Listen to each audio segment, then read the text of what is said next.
If that sounds familiar to you, it probably should. That is Stephan Moccio on the piano. Do you know what that song is? You do. That's Miley Cyrus's Wrecking Ball, one of the biggest songs of 2013 that she turned into a giant hit, co-written by our next guest, who's written for many other people as well, including Celine Dion. Stephan Moccio is on the line. Stephan, welcome.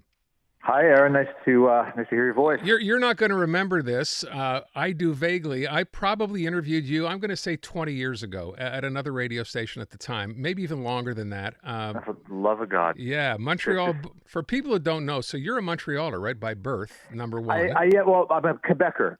My mom's from Quebec. So, but you have been living in LA, doing that kind of stuff now for the longest time, right? Yeah, since 2013, right? Literally the week that song hit number one, Wrecking Ball hit number one. So it was great. So listen, you have a new album coming out. I know you're coming here, and I would like to go see you in Montreal because I listened to some of the album today. It is, to me anyway, mesmerizing, your new album. Thank you. It's one of those things where, and maybe this is just me, you close your eyes and you just like drift off, and it's just the most beautiful music. We'll talk about that in a sec, if you don't mind, but I want to get into this because people won't know this, right? This is one of the things you get when you work sort of anonymously as a writer or co-writer. The story behind Wrecking Ball, if you don't mind, just a condensed version of it, because it's such an amazing story. It was a song that wasn't even supposed to go to Miley Cyrus, right? It was funny. We were put in the room, three of us, myself, Mozella, Maureen McDonald, is her name, and Sasha Scarbeck. It was the first time we met that day on September 24th, 2012, and we were supposed to write a song for Beyonce. But, it really rarely happens like that. You just don't get in a song and write one for Beyonce when there's about 10 million writers in the world that want to, get Beyonce or Miley or Celine to cut your song. But we wrote a song, and at the end of the session, it was Mozella who said, we just thought maybe, she says, I'm going to see Miley this next weekend. Do you mind if I hand her the song? And the rest is history. By the way, the rest of that story, and again, I know it's a long story and I don't want you to tell, but the woman you just mentioned who you co-wrote this with, who came in with the idea, was going through a very rough time in her life at the time, right? That's where this song comes from. It does. Mozella is her name. She's an incredible writer, and she was supposed to get married that week that we wrote Wrecking Ball, and she came into the writing session completely frail. There was a huge essence of who and what she was going through, which was the genesis of that song. And so it comes from a really authentic place. And she had the courage to sort of call her wedding off. And she showed up to the writing room if anything, just wanted to keep her mind busy because she was just so devastated and upset and crying. And lo and behold, Wrecking Ball was birthed. And then it ends up at Miley Cyrus, who herself was going through a bit of a rough Correct. time, right? That's the way life works, right? And Yeah. that's the way that's timing of everything. So it was just the authenticity of the song. I would like to think that the song's also, a well-constructed song. There's a beautiful melody or beautiful melodies, and then of course Miley was going through what she was going through at the time, and she wanted to become, she was going from Hannah Montana to the Miley Cyrus we know today, that transformation. So all perfect storm, if you will, the right ingredients. I wonder, too, as someone who writes a song or co-writes a song, to hear the final version, hear Miley Cyrus performing it, when you first heard it, what went through your mind?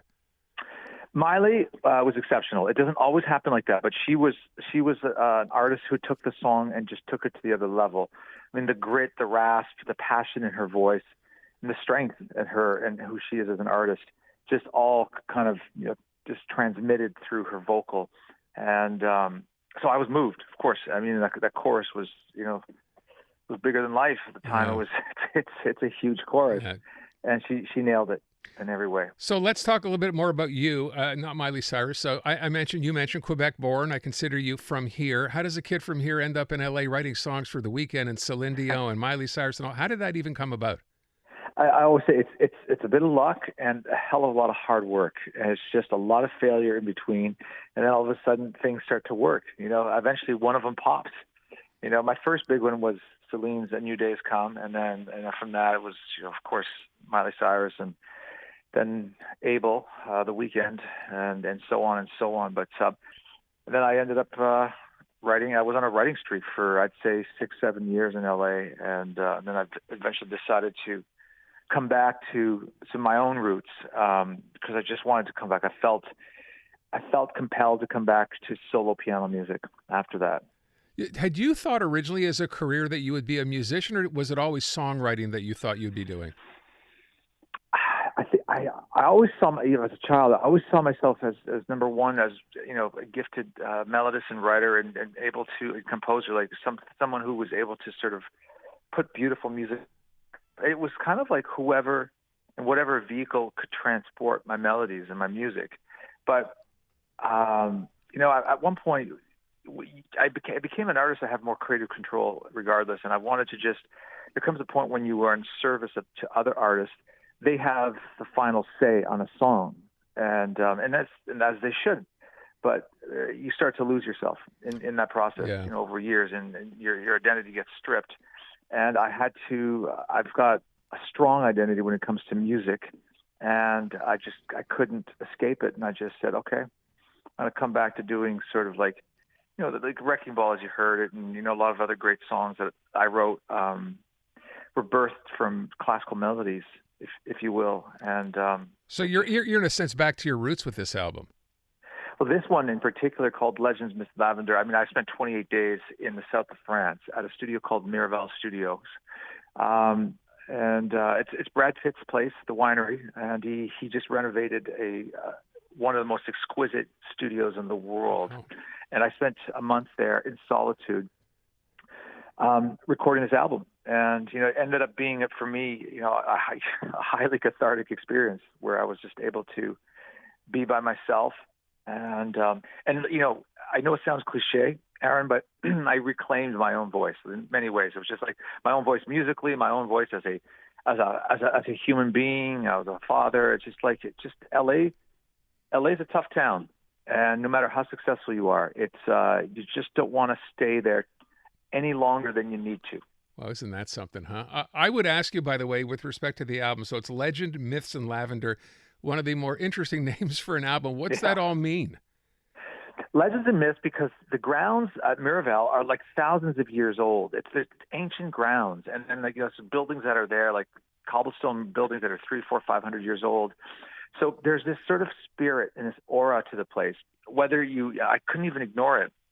It was just like, it would come through me, and I felt like I was channeling these kind of spirits in the music. And then the word lavender. So there was a lot of legends, is what I'm trying to say. And for me, I was like reshaping my own mythology, if you will, like as a human.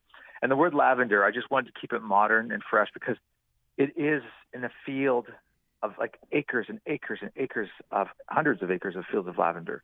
And so it was beautiful. I would take walks, after recording a long day for about a half an hour to an hour every night, and just be with Mother Nature. All right. I want to just play a little clip here. As I said, I listened to some of this earlier in the day. To be perfectly honest, Stephan, I wanted to listen for a couple of minutes. I wanted to find a clip to play. I ended up spending 15 minutes just listening to this because I found it that so mesmerizing, as I said. Here's a little. This is from a clip called The Wanderer. This is one of the songs on the album. Listen to this.